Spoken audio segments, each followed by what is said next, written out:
Concord getting set to host Charleston. The nationally ranked Golden Eagles come to Athens. Wes McKinney and the head coach Brian Ferguson. Coach, last week and really all season, your special teams have been playing really well. You got a kick return last week to kind of put an exclamation point on how well that unit's been playing, but your punt return has improved from last year with Jake Roberts. Yep. Obviously, Josh Hutley's been steady in the punting game. Your kickoff return coverage has been good as well. How much emphasis have you guys put in that phase specifically to get to where it's at today? I think we've put the same emphasis as we did, last year. The difference is we went out and got some better players. Obviously, Josh Hutley, who is back, is one of the top punters in the nation, and he's doing an outstanding job. And then we went out and recruited a Jeremiah Vaudry out of Georgia, and the kid can absolutely run. And so we were excited about him. And then when you add pieces to the puzzle of some young guys that are athletic and that can move around, it's just improved our special team unit all around. All right, last week at Frostburg, your secondary played better than it had the first couple of weeks in non-conference play. How much has that unit kind of progressed here to, make the opponent kind of one-dimensional? Yeah, well, Nehemiah Scott is doing a great job on that back end, really leading that back end, playing the nickel spot for us. He's a guy that can play in the box and get a lot of tackles during the games. He's also a guy that can cover. We got him as out of the portal.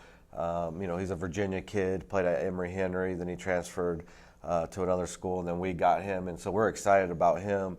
And he's really led that back unit along with Kendall Barnes. All right, let's now focus on the opponent today, Charleston. Maybe not quite as good defensively as Frostburg, but on paper they appear to be more explosive offensively than the Bobcats. And it starts with their power running game. Siobhan Wright, he's top 5 nationally in rushing per game. How do you kind of, I don't think you can stop him, but just kind of limit the big plays from Siobhan Wright? Yeah, we got to pursue. We got to put a lot of hats on the ball. We got to hit him when he's got the ball. We got to bring all 11 guys to the ball carrier and Siobhan. And he's a great running back. I think 2 years ago he was an All-American, coming off an injury. To me, he's one of the tops in the nation. And so, we got to hit him soon and very often.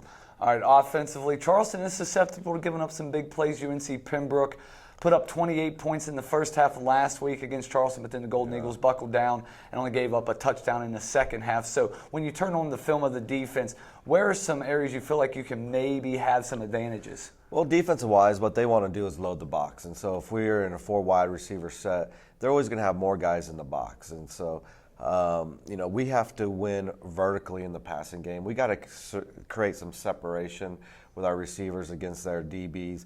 But first and foremost, the first thing that we have to do is we have to protect. The offensive line's got to come in. The quarterbacks are taking way too many hits this year. And so we got to do a better job of protecting the quarterbacks. And if that happens, then we have a chance to move the ball. Have you talked to your team about this opportunity? Not often that Concord gets to play a nationally ranked team. It's the first time in 5 years and a chance to do something special. Have you talked to your team about that? Well, we focus one day at a time, and we worry about one practice at a time, one play at a time, one snap at a time, and wipe. And we've had some big rivalry games coming into the year, and we haven't really worried about that. We've been worried about trying to win one play at a time. And so, a team like Charleston is coming in nationally ranked. Yes, we want to try to beat them, but we don't care if it's a Charleston team or whoever.